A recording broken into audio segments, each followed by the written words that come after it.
Friends, स्वागत है आप सभी का अपने यूट्यूब चैनल फ्यूचर पॉइंट में। तो दोस्तों, आज की इस वीडियो में मैं बताने वाला हूं बिहार बोर्ड मैट्रिक परीक्षा 2026 के लिए सोशल साइंस का ऐसे क्वेश्चन जो बिहार बोर्ड में बार बार पूछे जाते हैं। तो इस वीडियो को शुरू से अंत तक देखिएगा, इस वीडियो को कहीं से स्किप मत कीजिएगा और इस चैनल पर नया है तो चैनल को सब्सक्राइब कीजिएगा और वीडियो को लाइक जरूर कीजिएगा। तो चलिए स्टार्ट करते हैं आज का वीडियो। तो दोस्तों, यहाँ पे आपका पहला नंबर प्रश्न है, रूसो कहाँ के दार्शनिक था। आपके क्वेश्चन है, रूसो कहाँ के दार्शनिक था, बताइए कमेंट करके। रूसो कहाँ के दार्शनिक था, तो याद रखिएगा कहाँ के दार्शनिक था, तो फ्रांस के दार्शनिक था। यहाँ पे आपका ए ऑप्शन राइट आंसर होगा।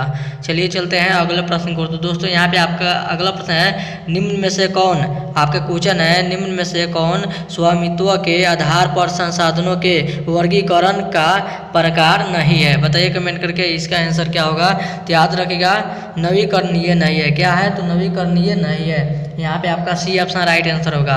चलिए अगले प्रश्न को चलते हैं। तो दोस्तों, यहाँ पे आपका अगला प्रश्न है, टेक्सोल का उपयोग किसमें किया जाता है, बताइए कमेंट करके। टेक्सोल का उपयोग किसमें किया जाता है, तो याद रखिएगा कैंसर में किया जाता है। किसमें किया जाता है, तो कैंसर में किया जाता है। आगे बढ़ते हैं अगले प्रश्न को।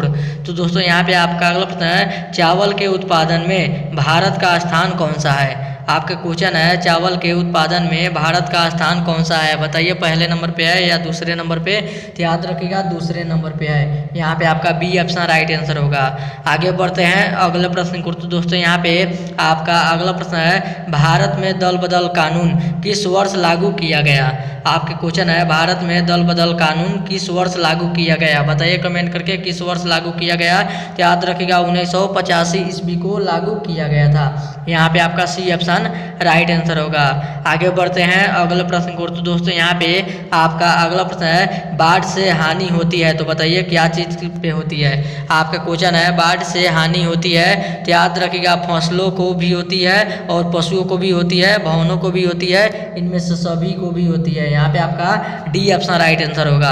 आगे बढ़ते हैं अगले प्रश्न को। तो दोस्तों, यहाँ पे आपका अगला प्रश्न है, विश्व में अधिक फलों और सब्जियों का उत्पादन किस देश में होता है। आपके क्वेश्चन है, विश्व में अधिक फलों और सब्जियों का उत्पादन किस देश में होता है, तो याद रखिएगा भारत में होता है। किस देश में होता है, तो भारत में होता है। यहाँ पे आपका डी ऑप्शन राइट आंसर होगा। आगे बढ़ते हैं अगले प्रश्न को। तो दोस्तों, यहाँ पे आपका अगला प्रश्न है, हुआ आंदोलन किस प्रकृति का था। आपके क्वेश्चन है, हुआ आंदोलन किस प्रकृति का था, बताइए कमेंट करके किस प्रकृति का था, तो याद रखिएगा क्रांतिकारी और धार्मिक था। क्या था, तो क्रांतिकारी और धार्मिक था। यहाँ पे आपका डी ऑप्शन राइट आंसर होगा। आगे बढ़ते हैं अगले प्रश्न को। तो दोस्तों, यहाँ पे आपका अगला प्रश्न है, भारत में किस प्रकार की दलीय व्यवस्था है। आपका क्वेश्चन है, भारत में किस प्रकार की दलीय व्यवस्था है, तो याद रखिएगा बहुदलीय व्यवस्था है। किस प्रकार की व्यवस्था है, तो बहुदलीय व्यवस्था है। यहाँ पे आपका सी ऑप्शन राइट आंसर होगा। आगे बढ़ते हैं अगले प्रश्न को। तो दोस्तों, यहाँ पे आपका अगला प्रश्न है, किस देश में बहुदलीय व्यवस्था नहीं है। आपका क्वेश्चन है, किस देश में बहुदलीय व्यवस्था नहीं है, तो याद रखिएगा ब्रिटेन में नहीं है। किस देश में नहीं है, तो ब्रिटेन में नहीं है। यहाँ पे आपका डी ऑप्शन राइट आंसर होगा। आगे बढ़ते हैं अगले प्रश्न को। तो दोस्तों, यहाँ पे आपका अगला प्रश्न है, रूसो कहाँ का दार्शनिक था, बताइए कमेंट करके। रूसो कहाँ का दार्शनिक था, तो फ्रांस का दार्शनिक था।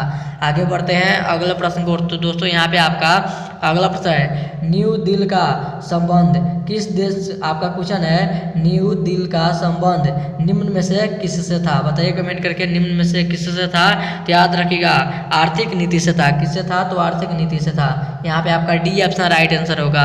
आगे बढ़ते हैं अगले प्रश्न को। तो दोस्तों, यहाँ पे आपका अगला प्रश्न है, निम्न में से कौन पूंजीवादी अर्थव्यवस्था का गुण नहीं है। आपका क्वेश्चन है, निम्न में से कौन पूंजीवादी अर्थव्यवस्था का गुण नहीं है, तो याद रखिएगा गुण कौन सा नहीं है, तो कीमत यंत्र नहीं है। क्या है, तो कीमत यंत्र नहीं है। यहाँ पे आपका सी ऑप्शन राइट आंसर होगा।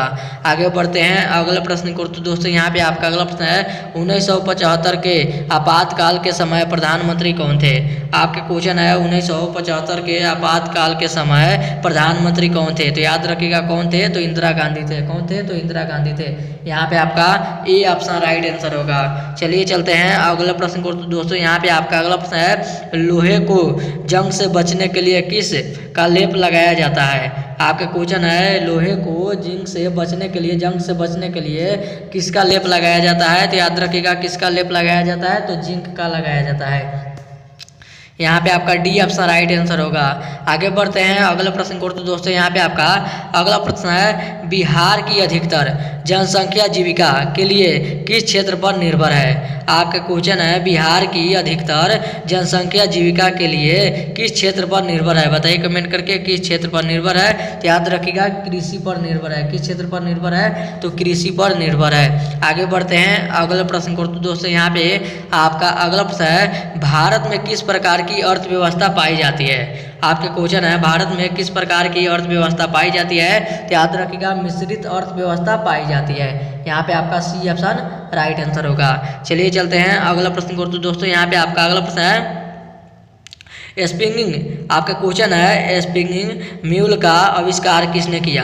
आपका क्वेश्चन है, स्पिनिंग म्यूल का आविष्कार किसने किया। तो याद रखिएगा किसने किया था। तो याद रखिएगा सैमुअल क्रैप्सन ने किया था। किसने किया था, तो सैमुअल क्रैप्सन ने किया था। यहाँ पे आपका क्रैप्सन ने किया था।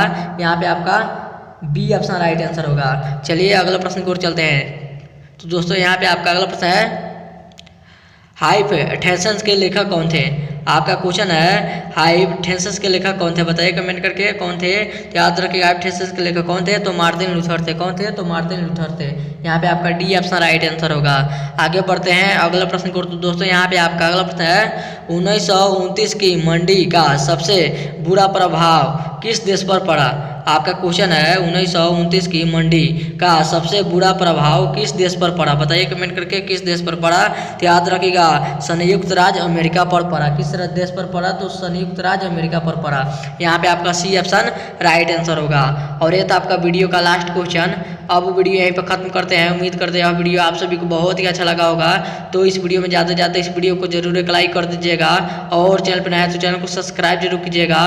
तब तक मिलते हैं अगला वीडियो में। तब तक bye bye, thank you for watching. मिलते हैं अगले वीडियो में।